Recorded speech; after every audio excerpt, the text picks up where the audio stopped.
أعوذ بالله السميع العليم من الشيطان الرجيم بسم الله الرحمن الرحيم الحمد لله رب العالمين والصلاة والسلام على سيد المرسلين وعلى آله الطاهرين الطيبين وأصحابه الكرام ومن تبعهم بإحسان إلى يوم الدين اللهم لا سهل إلا ما جعلته سهلا وأنت تجعل الصعب سهلا إذا شئت فسهل اللهم لنا هذا الدرس وجعله خالصا لوجهك الكريم وتقبل اللهم منا بقبول حسن وجعل اللهم صواب فلاحينا ورقينا في داري الدنيا والآخرة. أما بعد, chers élèves, assalamu alaikum wa rahmatullahi wa barakatuh. Le cours du jour va se porter dans GMR, le côté fiqh va se porter, Inch'Allah, sur le voyage sacré qu'on appelle le Hajj.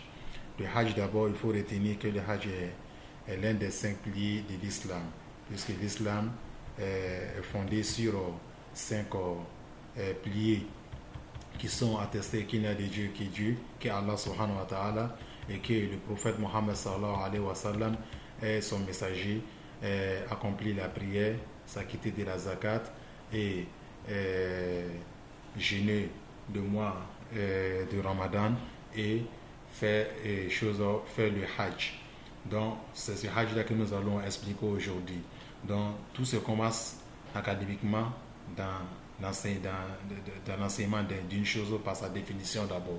Donc nous allons poser cette question, qu'est-ce que c'est le Hajj? Lorsqu'on dit le Hajj, d'abord ça veut dire quoi le Hajj?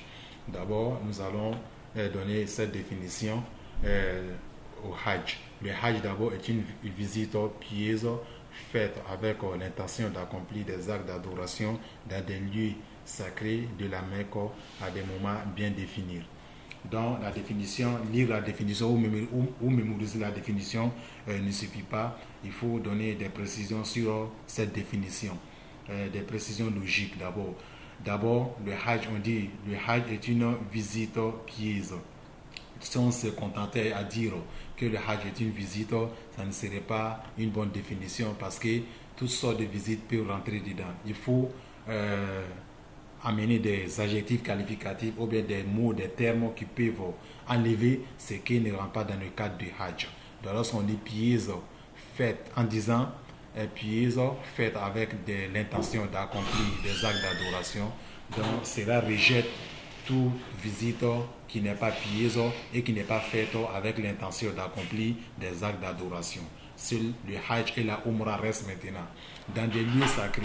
Donc nous retenons de cette définition que l'accomplissement des Hajj se réalise dans des lieux bien sacrés. Donc les autres visites sortent automatiquement de cette définition. Donc la définition reste, ce qui reste maintenant dans la définition, on dit dans la Mecque, les lieux sacrés de la Mecque de la Mecque. Donc ces lieux-là se situent. Les lieux sacrés du Hajj se trouvent à la Mecque, même pas à Médine.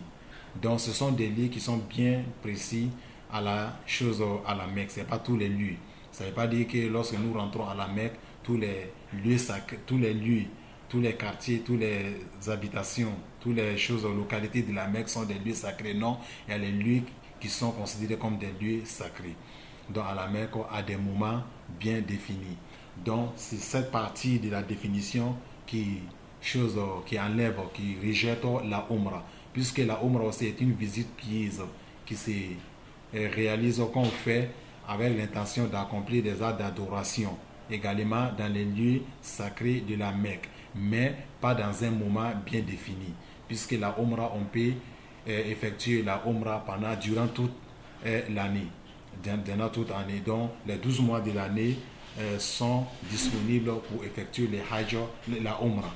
Mais le Hajj, c'est bien dans des mois très bien définis. Et ces mois sont 2 mois et demi et 10 jours qui commencent avec le mois de la fête Eid al-Fitr, qu'on appelle la Shawwal, disons 10e mois, Zulqa'da, et puis 10 mois, les 10 premiers décades, la première décade de Zulhijjah, ce sont les mois de Hajj qui sont là. En dehors de cela, on ne peut pas faire le Hajj. On ne peut pas s'élever pendant le mois de Ramadan aller faire le Hajj. Non. Mais la Umrah, on peut s'élever pendant le mois de Ramadan aller faire la Umrah.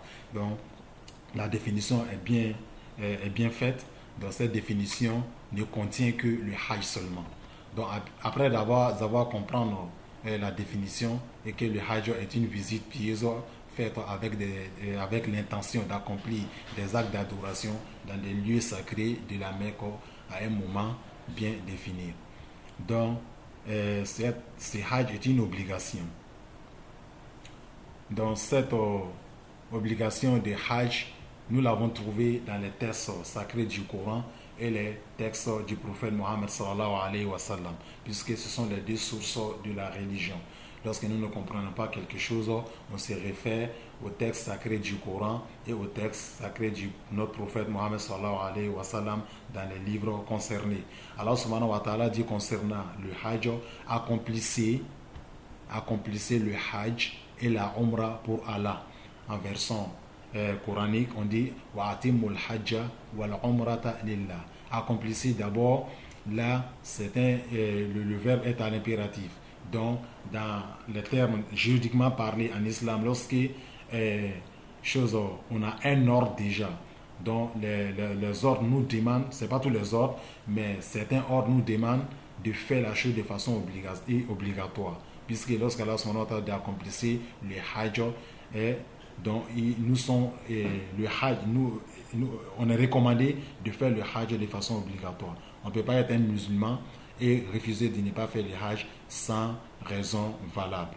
Donc le Hajj et la Umrah, on doit les accomplir pour Allah subhanahu wa ta'ala. Donc retirez ça de ce verset coranique. Donc le Hajj est une obligation. Donc selon Abu Huraira, il y a un hadith du prophète Mohammed sallallahu alayhi wa sallam. Il a été demandé à notre prophète Mohammed sallallahu alayhi wa sallam quelle est l'œuvre la plus méritoire. On lui posa cette question. C'était la chance des Sahaba. Donc ils avaient le prophète sallallahu alayhi wa sallam parmi eux. S'ils avaient une question ou bien une préoccupation ou bien un souci dans la religion, donc ils se référaient automatiquement vers sa personne et lui posaient la question.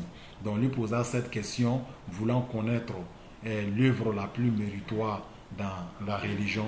Il dit est la foi en Dieu et en son messager. Il a commencé par cela, comme cela est noté dans plusieurs hadiths. Tout se commence d'abord par la foi en Dieu et en son messager. En Dieu, pourquoi? Parce que c'est Allah subhanahu wa ta'ala qui va nous recommander quelque chose, qui va nous demander à l'adorer. Si tu n'as pas la foi en Dieu, tu ne peux pas l'adorer.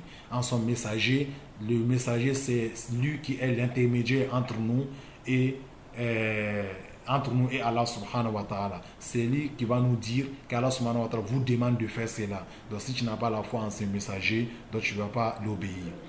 Et on lui demande encore, et quoi d'autre encore, et quoi d'autre?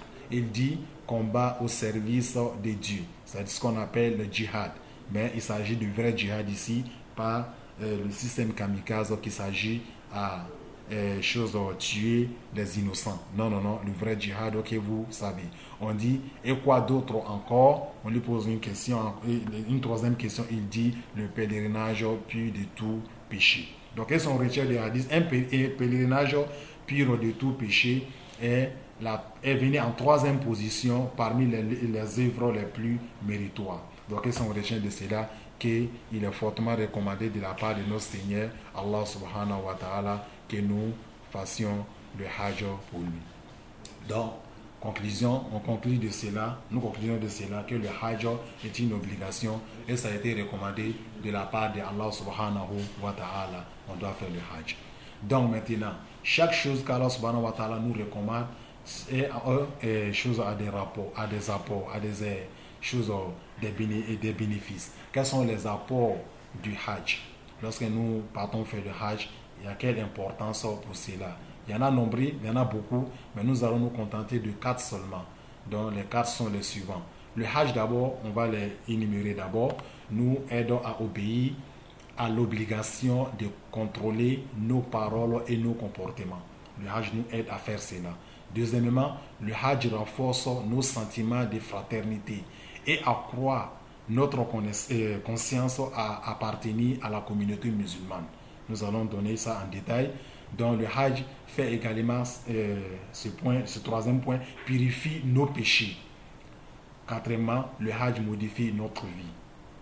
En détail, donc comment est-ce que le Hajj nous aide à contrôler nos paroles et nos comportements? Vous voyez, pendant le Hajj, lorsqu'on est vêtu en l'ihram, de l'ihram, et l'ihram c'est l'habit de sacralisation. C'est l'habit que les fidèles musulmans portent pendant le Hajj. Pendant le Hajj, suivez avec moi. À la page suivante, vous allez voir l'habit de sacralisation ici, en image.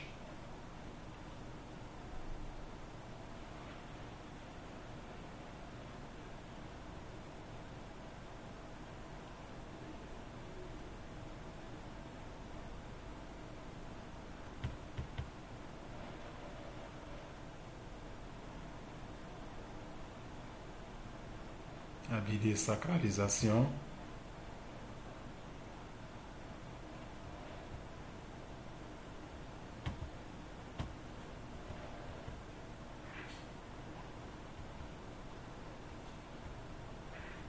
Vous voyez les fidèles.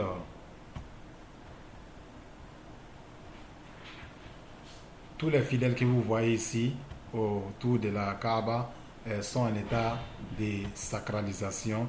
Ils portent leurs vêtements, voilà les vêtements qu'ils doivent porter pendant les choses du Hajj. Donc lorsque on est vêtu en ihram, il nous est interdit de couper ne serait-ce que le plus petit brin d'herbe. Donc on est recommandé à ne pas couper, d'arracher d'arbres, on ne pas couper des branches, il est recommandé fortement de ne pas faire cela. De porter des vêtements à couture, on ne doit pas faire cela. De se parfumer et d'avoir des contacts sexuels avec nos épouses ou avec nos époux, tout cela est interdit. Et de ne pas avoir des discours ou des querelles avec nos semblables. Donc, tout cela, pendant le Hajj, nous aide à contrôler nos comportements, nos paroles pendant le Hajj. Donc, nous faisons ça pendant un mois. Pendant un mois, après nous nous retournons chez nous. C'est comme si on a fait une formation donc comment contrôler son comportement, comment contrôler ses propos, sa parole envers les autres. Donc, d'autres savants ont dit que pendant ce temps, l'islam recommande aux musulmans de rentrer, d'être en paix toujours avec la nature, avec tout le monde. Mais pendant la sacralisation, nous mettons accent sur cela. Donc on rentre en contact avec même les animaux. On ne touche pas aux animaux. On ne touche pas, sauf quelques animaux qui sont exceptionnés. On ne touche pas à la nature. On ne touche pas aux humains. Donc on reste en contact et en paix avec tout le monde. Donc le Hajj a pour avantage de nous aider à contrôler nos comportements et nos propos. Donc le prophète sallallahu alayhi wa sallam dit dans un hadith, il dit, celui qui fait le pèlerinage sans commettre ni immoralité, ni dévergondage, retourne chez lui aussi pur que le jour où sa mère l'a mis au monde. Donc il faut que le Hajj soit un bon Hajj pour qu'on bénéficie de cela. Donc deuxième point, on a dit que le Hajj, le deuxième point c'est le Hajj renforce nos sentiments de fraternité et accroît notre conscience d'appartenir à la communauté musulmane. Qu'est-ce que cela veut dire?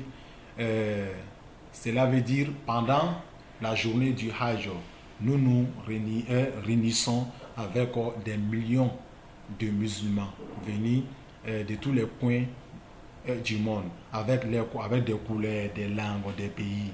On a le rouge, on a le blanc, on a le jaune, si cela est permis.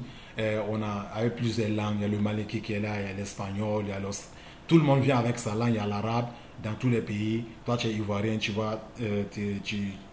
verras l'indien, tu verras aussi l'australien, l'américain qui est musulman en tout cas, avec les tenues, avec les comportements, avec les vêtements, dont vous changez vos peines et vos douleurs avec vos sentiments avec ces derniers. Donc pendant le moment du Hajj, là vous comprenez que vous n'êtes pas la seule créature de Dieu, des seuls humains sur terre, qu'il y a des musulmans aussi qui vivent dans les autres continent de terre. Donc ça a été une opportunité pour les musulmans de se rencontrer et de se connaître et d'échanger et de pouvoir s'entraider.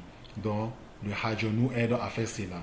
Donc ce qui fortifie, ce qu'Allah subhanahu wa ta'ala recherche aux croyants, recherche chez les musulmans, et c'est la fraternité islamique où Allah subhanahu wa ta'ala interpelle les croyants en disant les croyants sont des frères. Nous sommes des frères. Cette fraternité, on met ça en exergue, en application lorsque nous nous retrouvons au Hajj avec des frères que nous ne connaissons pas auparavant. Donc, vous voyez, ce sont les opportunités, les deux opportunités de Hajj que nous avons déjà dit. Donc, on va s'arrêter ici en résumant ce que nous avons dit. Nous avons commencé d'abord avec la définition des Hajj. On a bien défini les Hajj, on a donné une bonne définition qui est chose qui se limite à Hajj seulement, qui rejette tout ce qui n'est pas Hajj et est une adoration et toutes sortes de visites qui n'est pas pieuse et qui n'est pas fait pour effectuer des adorations dans un moment bien défini. Et nous avons donné les apports de Hajj, on a donné 2 apports. Inch'Allah, dans la séance prochaine, nous allons parler des 2 autres apports de Hajj, qu'il s'agit de la purification de la personne qui effectue le Hajj et du changement qu'il reçoit après avoir effectué le Hajj. Inch'Allah, qu'Allah nous accorde la bonne compréhension. Wassalamu alaikum wa rahmatullahi wa barakatuh.